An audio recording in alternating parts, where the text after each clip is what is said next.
Imagine yourself on a jury, having to decide between the plaintiff and the defendant. Your job is to weigh all the evidence and decide between the two. As a juror, you must approach the evidence fairly and without a preconceived bias. One strand of evidence alone will not suffice in making your decision. You will have to hear the totality of all the evidence. But what would you do if the preponderance of evidence points in one direction? Suppose in this case there are eyewitnesses, an admission of guilt, fingerprints, video footage, DNA evidence. What if the stack of proof was insurmountable and the opposing side had not a shred of evidence to support their view? How long would you wait for more evidence to come in? Months, years, decades?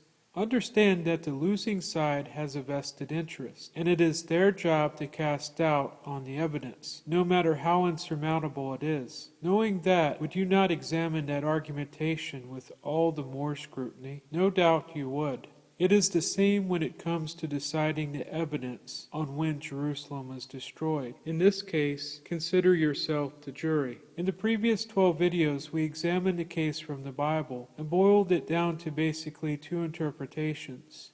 On one side, the standard Bible chronology arguing for 587 BC. On the other side, the argument that Jerusalem was destroyed in 607 BC. To accept one and reject the other is not to accept or reject the Bible over the historical evidence. It is to accept one Bible interpretation over the other. The Bible contains no absolute dates. Events in Bible chronology are measured relative to a frame of reference, such as the year of the reigning monarch. For instance, Jerusalem was destroyed in the 18th year of Nebuchadnezzar, king of Babylon. By examining the neo-babylonian record, we can find absolute dates that pinpoint when Nebuchadnezzar reigned, and then we can synchronize this to Bible chronology.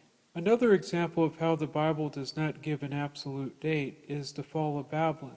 That the Bible speaks about the fall of Babylon, there is no doubt, but it does not give an absolute date for this event. However, everyone on both sides of this argument agree that this occurred in 539 BC. Those who uphold the 607 BC argument determine the 539 BC fall of Babylon by using the following method. First, they take two lunar eclipses found on the astronomical tablet BM 33066. To find the 7th year of Cambyses. Thus, they derive an absolute date of 523 BC. Working backward, they calculate that his first regnal year was 529 BC. Thus, his father, Cyrus, would have had his last regnal year in 530 BC. Second, using cuneiform business tablets from that period containing the month, day, year of the reigning monarch, they can calculate the length of Cyrus's reign and find that he overthrew Babylon in 539 BC. Again, there is no way of determining this date from the Bible. The secular record is essential for synchronization. By using the same method, that of looking at astronomical diaries, as well as the thousands of cuneiform business tablets from that period, we can confirm when Jerusalem was destroyed. To accept such a method to determine when Babylon fell, and yet reject that same method for determining when Jerusalem fell, would be highly inconsistent. We would be guilty of confirmation bias, of picking and choosing among the evidence until we get an answer more to our liking rather than the truth. If Jerusalem was not destroyed in 587 BC, but 20 years previously, in 607 BC, this would mean that Nebuchadnezzar's 18th year was 607 BC. This would shift not only the start of Nebuchadnezzar's reign backward 20 years, but that of his father, Nabopolassar.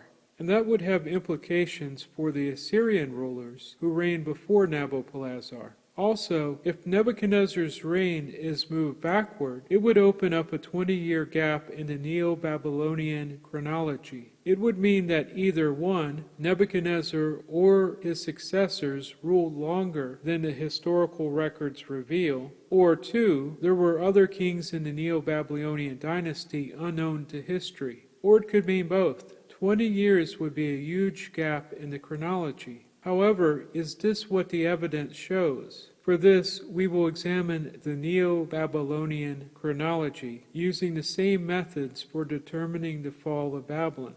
And we will start by looking at the absolute dates yielded by archaeoastronomy.